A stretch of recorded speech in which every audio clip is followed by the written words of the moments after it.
Obviously, we're excited about Saturday and how that went, the win in Brookings. Uh, just overall, kind of really reflected on the whole preparation, the trip, the schedule. I mean, that all went really well, but it was carried through by a bunch of motivated assistant coaches. And I thought our leadership on the team just really took advantage of the opportunity, a great opportunity in a really good environment to go play in a big time game. And so I'm super excited about that. To have the Rock back in our offices and back in Fargo, obviously for the football team, that's cool, but I also think about Bison Nation, the BFPA, our alumni, the university, and then anybody that has an outside role with our program. We're so grateful for those people, but happy to be able to provide 300 and some days where we have the trophy, and so it's a big deal. Obviously, fast start to the game. I mean, the defense for 2 weeks in a row, force a punt and go 3 and out. And then I'm not sure that Jeff, I probably should have been a little better after the game when you asked, is there any historical value to that drive?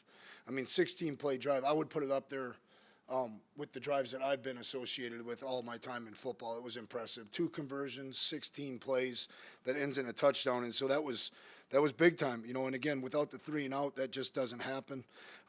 Offensively, we're clicking off some numbers. It's not worth getting into and all that, but when you're third down in gold zone productions the way it was versus that defense, you have a chance for a pretty good day. I mean, we were 2 for 2 for touchdowns in the gold zone. You count Eli's field goal at the end of half as a minus and not scoring a touchdown. We just don't see it that way, and so really happy with our execution in the end of half drive. I mean, I think that's important to go up 31-7 and so offensively, creating 7 explosive plays. I thought Raja was really good in the scramble drill and over on the Dover, but 9-5, we might as well, someone needs to make a shirt, but they were on point and really executing at a high level. The O-line played really good in the first half, giving, Cole ample chances to extend plays, to give our skill guys chances at some chunks in the run game. And along with those receivers, it was interesting. We really got those guys to come down and play aggressive there in the second half, and we maybe fell short offensively a little bit of run production in the second half. But defensively, I think just lights out. I mean, to stop the run, to hold those guys to 43 yards where they were obviously planning all week to try to get the run game going and try to devise a plan, I thought it was really good. It's interesting, the majority of the 43 yards, were given up when we were up 31-7, and so we talked to Grant a little bit about that, and just make sure you keep preaching fundamentals because some of those defensive calls were to keep the ball in front, and I thought they played great. Fanatical pursuit and effort. 2 weeks in a row, just came out there ready to go, shut it down, 3 and out. We were on point. I think that coaching staff's doing a great job. We have, I think, 2 things to clean up defensively, and that's some of the penalty things. And then we also have to cultivate and create a takeaway the rest of the way in every ball game. And that's going to be important that we capitalize on good opportunities. Special teams, good clean, good operation. We won the hidden yardage battle as far as how we count it, plus 35. A little bit of an injury update coming out of South Dakota State because that part we took some hits there. Austin Altapeter, who's had some unbelievable bad luck here at North Dakota State, and, we're behind him and thinking about him, but he'll be out for the season more than likely, with all signs show that it's an ACL right now. Will Style, 2 to 3 weeks, probably hamstring, and I think, they're working hard on that, but I would think that's a fair assessment. Jalen Crumby, it'll be interesting to see how he reacts and responds really late in the week as far as potentially being an emergency ready guy, but we're looking at that like it's a 1 to potentially 2 week issue with MCL strain, and he had a similar injury in high school, and so he recognized the feeling and the discomfort, and so we'll continue to move that forward. And then Finn Diggins, I don't want to say he's ahead of schedule, but he is. The thing's healing really well. They're doing a great job. I mean, the doctor's report yesterday was good. He's out of the boot. I wouldn't speculate for next week, but potentially senior day, at least being suited up, being able to run out there and be with his teammates, that's a real possibility. I like his chances there. Mekhi Collins, it's interesting. we're going to really assess this thing as we go. Probably, unlikely this week, but I think there's a real chance that Mackay comes back from this. Surgery is not a must right now. We could push it if he responds with strength and the ability to go. So we'll just kind of play that by ear, guys, next week. Duty runs today, so we'll learn a heck of a lot more. It was really good to see him just look more relaxed, more comfortable up in the offices just now. He's excited to get out there and run. He kind of just is still muscular soreness and things like that. So there's a chance Duty could help us this weekend. I think moving on to Youngstown State, the first thing that, we've got to establish is that this is an important game. We have to remain humble and hungry. Just know that there's a lot more improvement out there for this football team yet. We got to be motivated to play this weekend. All right, their quarterback, Youngstown State's whole operation goes as he goes. And I know I probably have said that 2 times. I wish maybe a time or two he could take it back. This is the real deal. He's almost got 3,000 yards of total offense. Illinois State, I think he produced 500-plus yards himself. He can score from anywhere. He's got a 78-yard touchdown, a 70-yard touchdown, a 64-yard running touchdown, 13 explosive run plays, plus 20 or more this guy has produced this year. To give you a little bit of a comparison there, and I normally don't do that, Cole's got 9. Okay, so this is a guy that can hurt you from anywhere.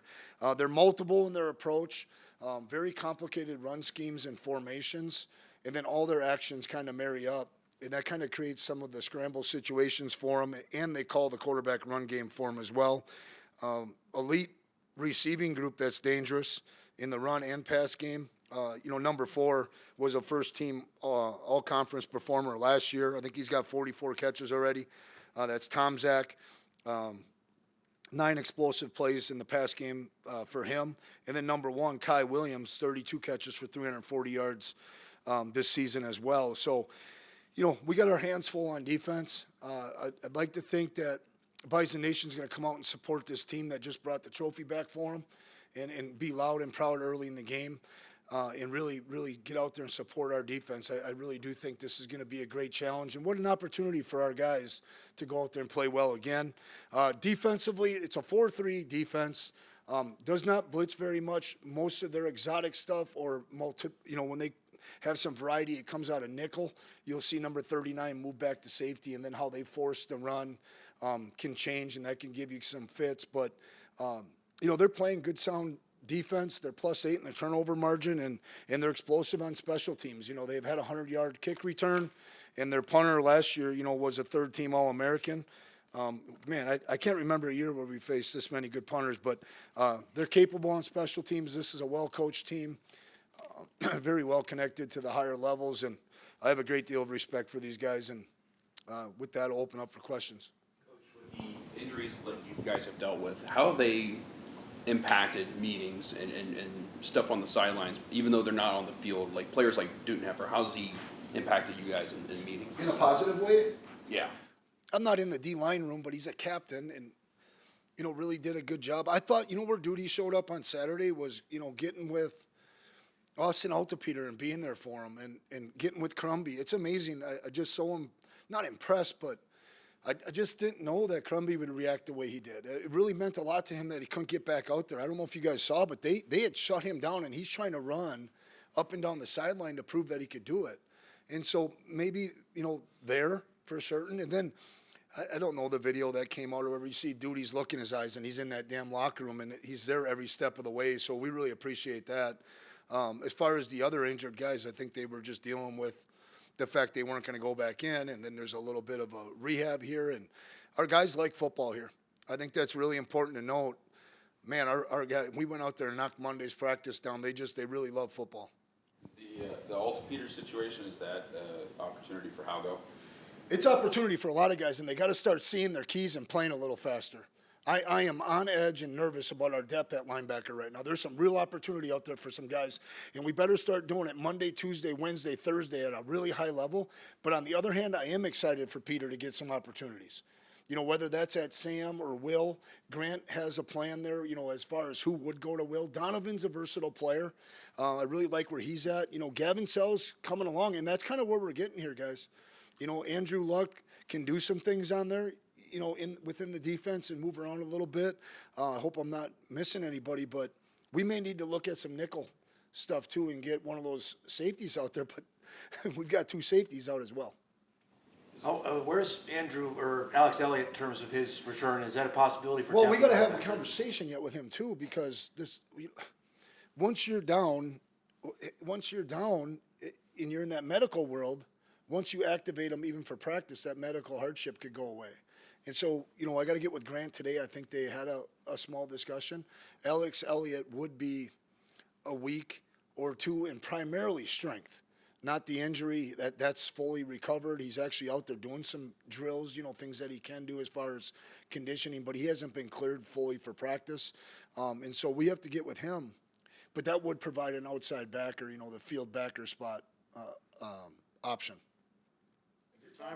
Is it time to start hyping number 9 here for Walter Payton, or is that something you don't really want to partake in? You guys do a great job covering us. I think if I were you guys, I'd be jumping all over it. I just want Cole to compete and improve this week, get better. He's playing at a really high rate, and I think there's something else to be noted. We've done a nice job getting Nathan Hayes reps late in games. Where the other decision could be to keep a guy out there and get some more yards and stuff like that. Cole's doing what he's done, and not in full 60-minute games all the time. Cole's playing at a high level. I hope all of our guys get some recognition, but they would be the first to tell you they don't really care. It's about winning the next game, reaching our goals. And so, Jeff, I agree with you. Why wouldn't he be considered number 1? But I'm not going to get into that too much. Conversations with the NFL changed at all Yeah. regarding Cole? I mean, because I'm sure, could he play H-back, can he play tight end? And now I bet they're different. A lot of them are circling back. It was interesting. The Jags, for whatever reason, just schedule and stuff, they were the last of 32 teams to be here. And I know we've had at least 16 teams come back for the second and third time. And a few of them, I never would want to throw out information, but I know a few teams really think pretty highly of him after getting this tape at quarterback. And that's pretty cool. It's pretty interesting. It says a lot about Cole as an individual. Again, we're here giving a little bit, because I believe in whoever trains these guys deserves some credit. And I'm talking about the first 2 or 3 years of their maturation. But Randy did a good job, and our process and how we practice allows a quarterback to move forward fast. Tim, how did Ryan Babbitt's grade out, and considering you threw him in a game that's not in a critical spot in the game on Saturday? No, he did great. I mean, it's not just Ryan being out there at left tackle. It's also the combination of Bo going to left guard. That touchdown run by Barica, Bo reached a 3 up, and that's not easy to do down there in bare front. Both guards are covered in the center. Someone's got to win a man block. Well, Bo scooped it up, and there's, big boy Ryan just knocking down that side, and there's a good enough crease in there. Technique stuff, but that's O-line. They never grade out very good technique-wise, because you just pick at it. But he was really good, but near perfect in assignments.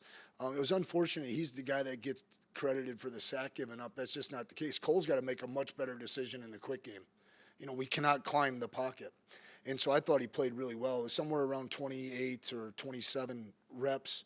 Our plan moving forward for him is to play 4 or 5 series a game, and that's going to position him to not only be in a battle next year, but it's going to position him really well to capitalize on his opportunities moving forward. And our O-line, this is a team thing, and we're looking and we're digging for every way possible to be better. And that would not be fair to the kids if we weren't continuing to do that. There's some really good freshmen out there that are doing some really good things that we got to take a hard look at down the road. Starting at 2? Would you envision? Well, now that's kind of a competition thing. What's the best 5 combination? And yeah, there's no hard feelings around here. I love each and every person in that locker room. But when it comes down to winning and doing what's best for the team, there is no seniority, and there is no this ain't fair stuff. The best players play, and the people that can move the program forward and best position us to win right now, that's what we're going to do. What is the logic behind not just putting Babbitt's at left guard? Why? We tried the left guard thing. Okay, I was wrong in predicting that he had a chance to start at left guard. He should have been a left tackle from day one based on his athletic ability. That's the logic.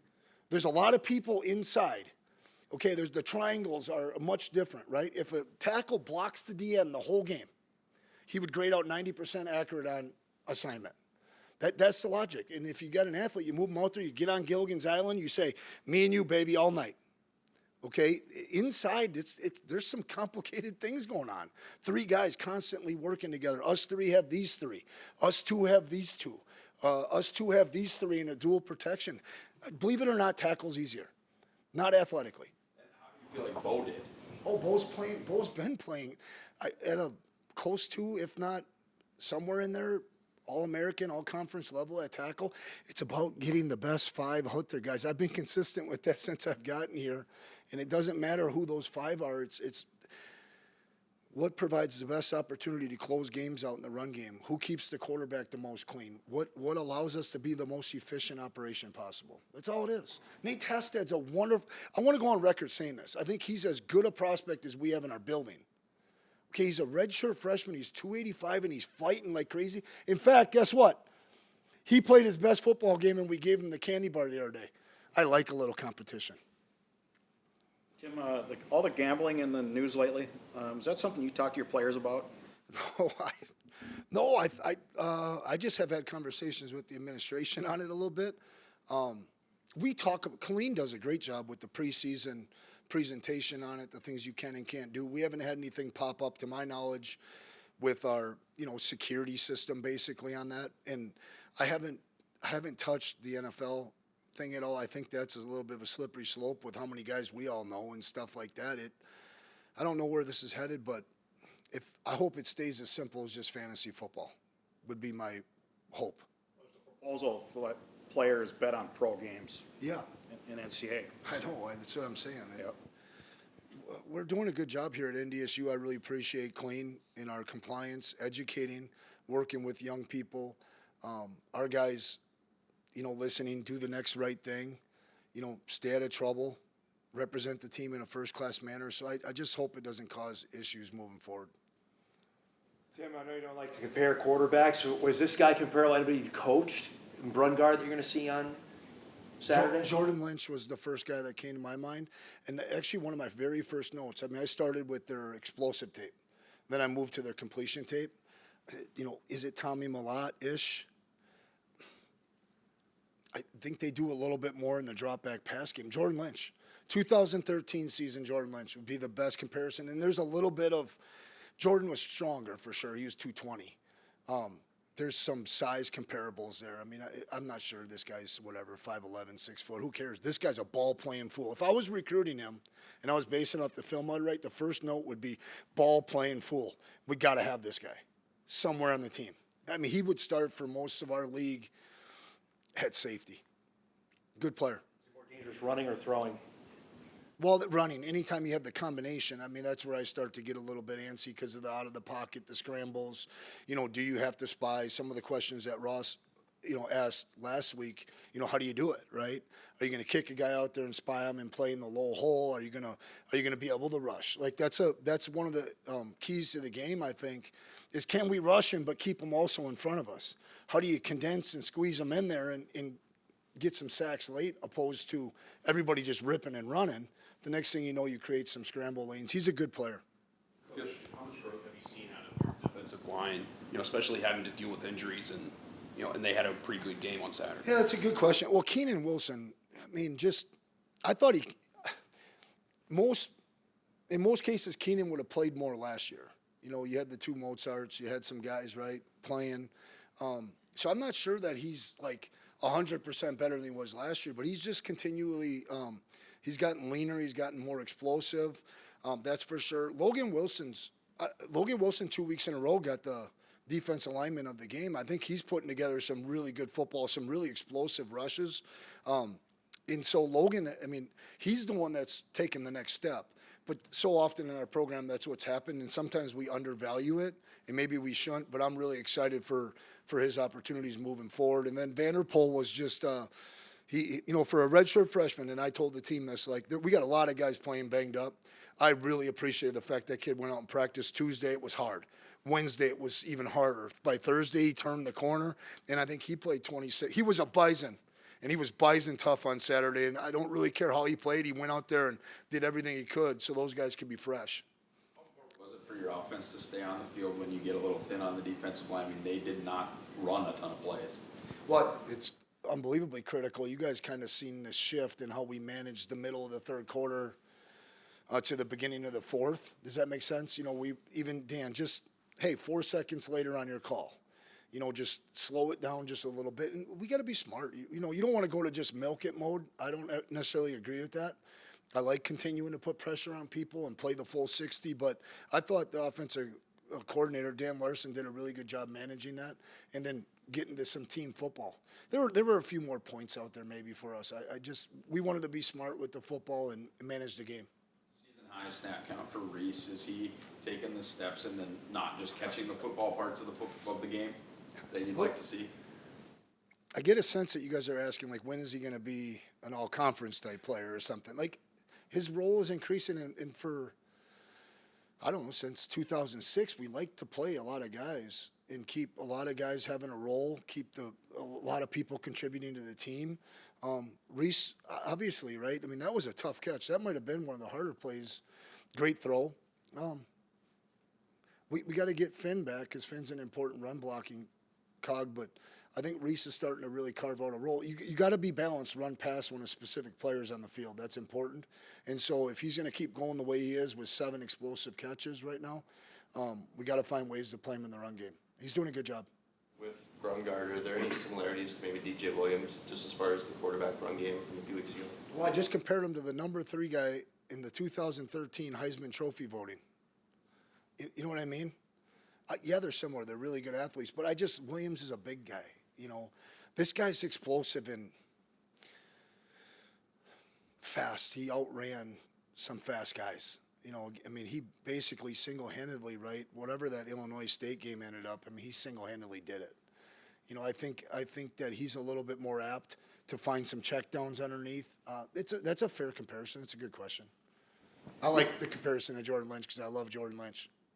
Your time, you remember your backup quarterback playing 7 out of 8 games and the starter is healthy? Gosh, I don't know. We probably had some opportunities. I'm trying to, you know, I remember being an OC for Coach Bowl. Like, just keep him out there. Let's just get in the locker room with the win kind of thing. No, but I think maybe it's the new age in football, too, to continue to move the program forward and to cultivate repetitions for guys.